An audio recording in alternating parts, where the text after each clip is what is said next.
বাংলাদেশ চলচ্চিত্রের বিশিষ্ট অভিনেতা মিজু আহমেদ আর নেই। গত সোমবার ঢাকা থেকে দিনাজপুর যাওয়ার পথে ট্রেনে হৃদরোগে আক্রান্ত হলে মিজু আহমেদকে রাজধানীর কুর্মিটোলা হাসপাতালে নেওয়া হয়। সেখানে চিকিৎসকেরা তাকে মৃত ঘোষণা করেছেন। জানা যায়, একটি চলচ্চিত্রের শুটিংয়ের জন্য ট্রেনযোগে দিনাজপুর যাওয়ার উদ্দেশ্যে গত সোমবার সন্ধ্যার পর বিমানবন্দর স্টেশনে অপেক্ষা করছিলেন মিজু আহমেদ। রাত ৮টা ২০ মিনিটের দিকে হঠাৎ তিনি হার্ট অ্যাটাকে আক্রান্ত হন। এ সময় ট্রেনে কর্তব্যরত চিকিৎসক পরীক্ষা করে তার হার্টবিট পাননি। পরে তাৎক্ষণিকভাবে সেখান থেকে মিজু আহমেদকে রাজধানীর কুর্মিটোলা হাসপাতালে স্থানান্তর করা হয়। সেখানে চিকিৎসকেরা তাকে মৃত ঘোষণা করেন। তিনি স্ত্রী, ২ মেয়ে ও ১ ছেলে রেখে গেছেন।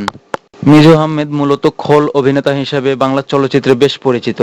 তবে একজন প্রযোজক হিসেবেও ঢালিউড পাড়ায় পরিচিতি রয়েছে তার। মিজু আহমেদ ১৭ নভেম্বর ১৯৫৩ সালে কুষ্টিয়ায় জন্মগ্রহণ করেন। তার আসল নাম মিজানুর রহমান। শৈশব থেকে তিনি থিয়েটারের প্রতি খুবই আগ্রহী ছিলেন। পরবর্তী সময়ে কুষ্টিয়ায় স্থানীয় একটি নাট্যদলের সঙ্গে যুক্ত হন তিনি।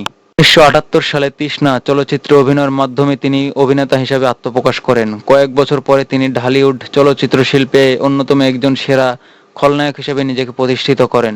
বড় পর্দায় এ পর্যন্ত প্রায় ৮০০টি ছবি মুক্তি পেয়েছে তার।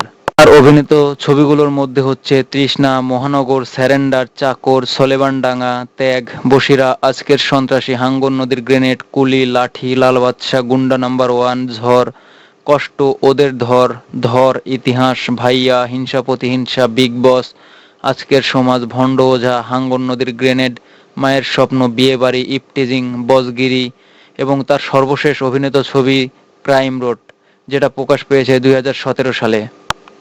ক্রাশ সিনেমায় অভিনয়ের জন্য ১৯৯২ সালে সেরা অভিনেতা হিসেবে জাতীয় চলচ্চিত্র পুরস্কার পান মিজু আহমেদ। হুমায়ূন ফরিদী ও দিতির পরে আবার এক গুণী শিল্পীকে হারালো বাংলা সিনেমা জগৎ। তাকে বাস্তবে আর কখনোই দেখা যাবে না ঠিকই, কিন্তু তার অভিনয় সত্তার জন্য তিনি তার অভিনীত ছবির মাধ্যমে দর্শক হৃদয়ে বেঁচে থাকবেন আজীবন।